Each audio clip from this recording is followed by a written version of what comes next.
Have you ever been scared of something? Like truly scared? Maybe you're scared of the dark, or maybe you're scared of being alone. Maybe you have fear and when it hits you, it just consumes you. Well, we're in the middle of a series all about moods, and today we're looking at fear. Check it out, guys.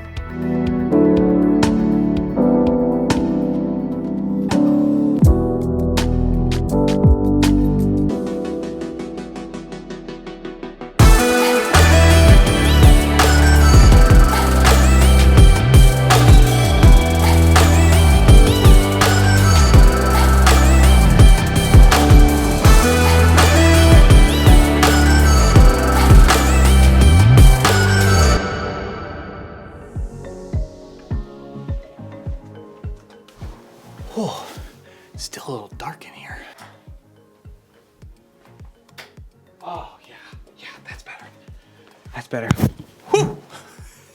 Sorry, I hit my head on the microphone.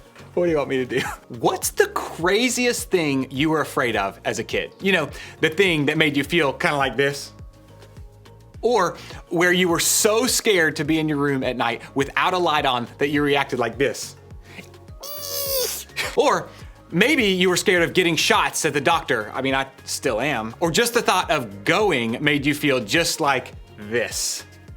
Now, while I didn't have any of these exact fears, I definitely had things I was scared of when I was younger. Now, this might seem a little bit weird, but when I was young, I used to be scared that if I ate the seed of the fruit I was eating, like an apple seed or a watermelon seed, that it would actually start to grow that tree inside of my stomach. I know that is probably a little bit weird, but listen, could you imagine how scary that would be? If you actually had a fruit tree growing in your stomach? It's scary. Okay, maybe that was a little bit of a stretch, but we were all probably scared of things as kids that as we get older, they just don't seem as scary. I mean, I'm not scared of a tree growing in my stomach anymore, but now that we're a little bit older, I think we probably have new things, bigger things, more serious things we might be afraid of.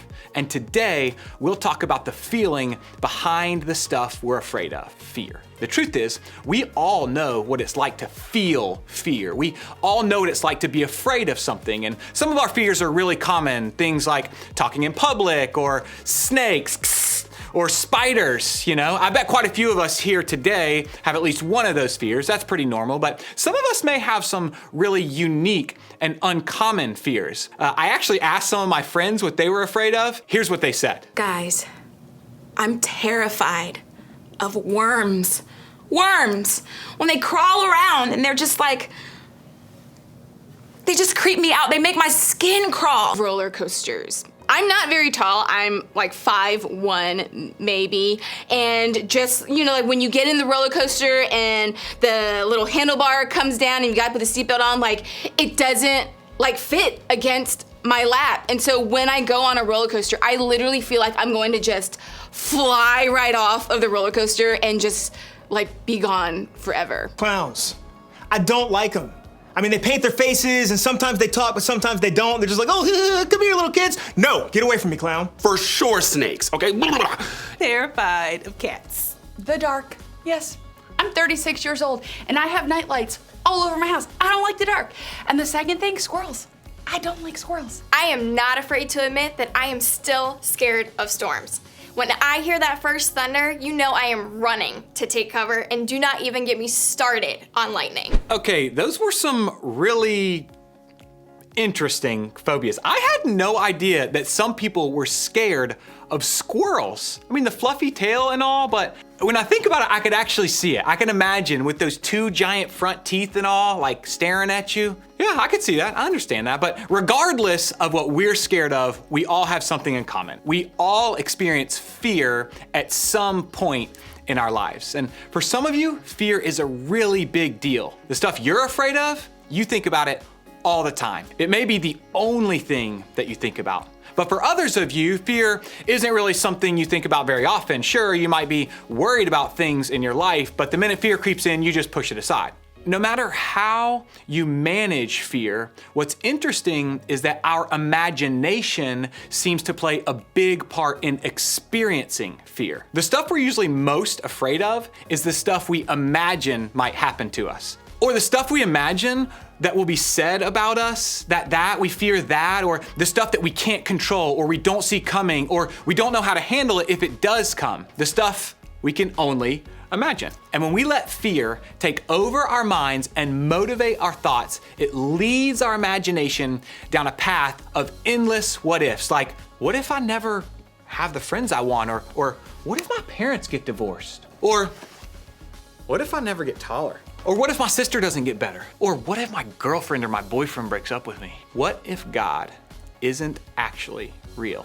Or what if I fail my class? That would be terrible, but it's math, so it's likely. Or what if we have to move? What if I get in trouble? What if somebody finds out? What's gonna happen then? What if I don't make the team? What if I never feel any different than the way that I feel right now? What if my acne never goes away? See what I mean? Fear takes us down a path of endless worry. It gets our imaginations going about the things that could be or might be or we hope never will be. It takes over our thinking. And when we're faced with our fears, like when we actually come face to face with those fears, most of us usually have one of three responses. When we're faced with fear, some of us fight against it. We act on it. We try to control the things that we can control to keep the things we fear from actually happening. Those of you who do this, you know how this feels. Maybe you yell at your dad to take care of himself because you're afraid he'll get sick. Or you try to force your sibling to avoid that party because you're worried about what might happen if she does go. Or you study way more than you need to. I know that's a minority of us, but you study way more than you need to for that test because you're afraid that you'll fail it if you don't. You focus on what you can control. You fight back against the fear by trying to take control of it yourself. And you don't give up until you feel like you fixed it or stopped it or done whatever you can, whatever's in your power to keep the fear from actually coming true. Now, others of you face fear by not facing it at all. I mean, fear motivates you to not fight back. You didn't connect at all with the first response to fear. You're like, no, I'm the total opposite. I run in the opposite direction. Maybe you avoid asking questions because of the fear that it will lead you to doubt your faith, or you stay away from your friends when they hurt your feelings because you don't want to face the fear that they might actually reject you. You're afraid you won't get the lead in the play, so you just don't try out for it at all. For you, fear sends you running away from and avoiding the things that you're worried about or afraid of altogether. And finally, for some of you, fear simply freezes you in your tracks. It paralyzes you. You get stuck when you're faced with the fear that something bad will happen or you'll be disappointed or that things won't turn out the way that you hoped. You can't get past it. You can't do anything but hide out and pull the covers back over your head and stay there until the fear hopefully passes. But here's the thing, y'all. Fear is natural. It's real. We all experience it no matter what age we are. And I'm not here to tell you that you should never be afraid of anything because honestly, there's a lot of stuff to be afraid of. And fear can actually be good, okay? Fear in some cases can be helpful because it helps us avoid or be cautious around things that could hurt us. Like you should be afraid of the fire because it should burn you. There are some healthy fears, but the issue is when fear begins to take over, when it becomes the boss of our actions, our thoughts, and our life. That is when we need to figure out a new way to face our fears. One of the best things about the Bible is that it gives us examples of real people who had real experiences and real feelings just like yours. And today, we're gonna take a look at an experience some of Jesus' closest followers had that I think can teach us a lot about what we can do in the face of fear. Now, while on earth, Jesus spent most of his time with a group of 12 people. They were his disciples. his closest followers at that time, and also his closest friends. Now, because they spent so much time with Jesus, they saw him do some amazing things, heal sick people, forgive sins, do miracles. So you'd think that as his closest friends, they would have nothing to fear, right? I mean, after all, they're hanging out with the guy who could literally do anything. What could they have possibly been afraid of with Jesus on their side? Well, take a look at what a guy named Matthew, one of those disciples, wrote down about the life and ministry of Jesus. Then he got into the boat and his disciples followed him. Suddenly, a furious storm came up on the lake, so that the waves swept over the boat, but Jesus was sleeping. The disciples went and woke him, saying, "Lord, save us, we're going to drown." Okay, so the disciples are traveling in this boat with Jesus when all of a sudden a huge storm rolled in. The waves are so high that they're literally sweeping over the boat. And what's Jesus doing?